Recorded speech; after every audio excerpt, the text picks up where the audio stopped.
पूजा पाठ, कर्मकांड, ज्योतिष सीखने एवं सनातन धर्म से संबंधित वास्तु शास्त्र, जंत्र मंत्र, तंत्र, शास्त्रोक्त ज्ञान प्राप्त करने के लिए जुड़े हमारे इस चैनल से।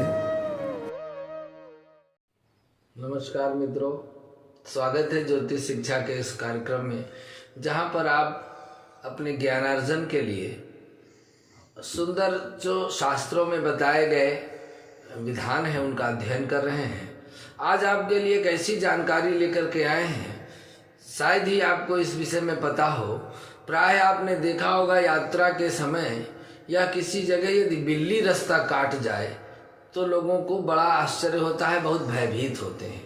तो बिल्ली का दिखना या बिल्ली का मिलना या बिल्ली का रास्ता काटना कहाँ शुभ है और कहाँ अशुभ है, ये जानकारी संकलित करके लाए हैं कि बिल्लियों का लड़ना या बिल्लियों के बारे में बहुत सी शुभ अशुभ लक्षण बताए गए हैं। यदि काली बिल्ली रास्ता काट दे तो उस रास्ते पर लोग अपना जाना निरस्त कर देते हैं, क्योंकि बिल्ली जब कहीं से निकलती है तो अपने पीछे एक निगेटिविटी ऊर्जा छोड़ जाती है जो काफी समय तक उस रास्ते पर प्रभावी रहती है। इसलिए यदि काली बिल्ली रास्ता काट जाए तो निश्चित रूप से कोई अपशगुन होने का सूचक है।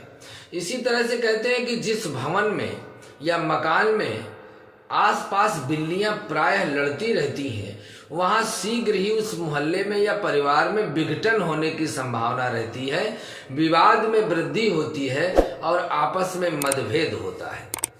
यदि बिल्ली का रास्ता काटना, रोना, आपस में दो बिल्लियों का झगड़ना अशुभ माना गया है। बिल्ली का रास्ता काटना माना जाता है कि बिल्ली की छठी इंद्री मनुष्य की जैसे छठी इंद्री से कहीं ज्यादा सक्रिय होती है, जिसके कारण उसे होनी अनहोनी का पूर्वाभास हो जाता है। इसीलिए अनहोनी की सूचना को लेकर के बिल्ली आती है। मान्यता के अनुसार काली बिल्ली का रास्ता काटना तभी अशुभ माना जाता है जबकि बिल्ली बाईं ओर से रास्ता काटते हुए दाईं ओर की जाए। अन्य की स्थितियों में बिल्ली का रास्ता काटना अशुभ नहीं माना जाएगा।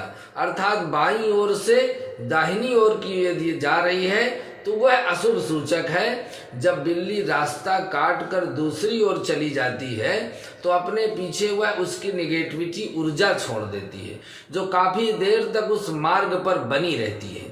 खासकर काली बिल्ली के बारे में माना जाता है, हो सकता है कि प्राचीन काल के हमारे महर्षियों की जानकारी के इसलिए उन्होंने इसको अंधविश्वास नहीं माना।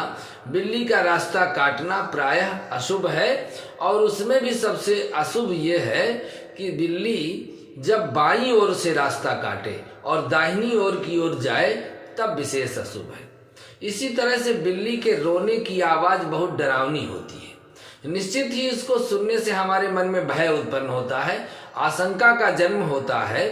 माना जाता है कि बिल्ली अगर घर में आकर रोने लगे तो घर के किसी सदस्य की मृत्यु की सूचना होती है, यह कोई अनहोनी घटना हो सकती है। इसी तरह से दो बिल्लियों का आपस में झगड़ना ये धन हानि का सूचक है, ग्रह कलह का संकेत है। यदि किसी के घर में बिल्लियां प्रायः आपस में लड़ रही हैं तो माना जाता है कि शीघ्र ही घर में कलह उत्पन्न होगा और ग्रह कलह से धन हानि भी हो सकती है। इसी तरह से बिल्ली के बहुत से अशुभ लक्षण हैं। लोक मान्यता के अनुसार हम शुभ लक्षणों को भी बताने का प्रयास करते हैं कि दीपावली की रात में बिल्ली का घर में आना शुभ और सगुन माना जाता है। बिल्ली घर में अपने बच्चों को यदि जन्म देती है तो इसे शुभ माना जाता है। किसी भी शुभ कार्य में कहीं जा रहे हैं और बिल्ली मुंह में मांस का टुकड़ा लिए दिखाई दे तो काम सफल हो जाता है। बिल्ली की आंवर, जेर जिसको कहते हैं, उसको लाल कपड़े में लपेटकर यदि बाजू में, दाहिने बाजू में बांध लिया जाए तो काल सर्प दोष की शांति होती है। ऊपरी चक्कर अपने आप दूर हो जाते हैं।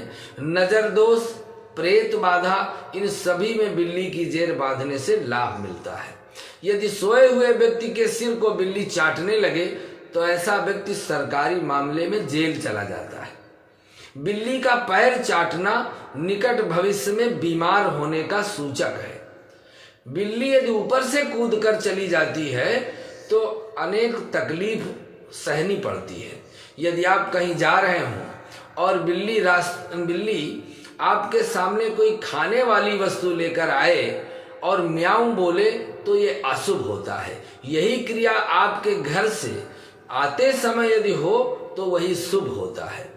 इस तरह से यदि घर के इन लक्षणों को देख करके बिलारी को समझा जाए तो निश्चित ही मनुष्य के जीवन में इन बिल्ली के द्वारा होने वाली शुभ अशुभ सूचनाओं को वो समझ सकते हैं। विशेष करके इस जानकारी में काली बिल्ली का अशुभ होना अनिष्टकारी पाया गया है। अन्य सभी बिल्लियों में उतना दोष नहीं पाया गया है। इस तरह से यह आपके लिए हमने महत्वपूर्ण जानकारी देने का प्रयास किया। आज के लिए बस इतना ही। अगले भाग में पुनः आपके लिए कुत्तों से संबंधित विशेष जानकारी लेकर उपस्थित होते हैं। नमस्कार।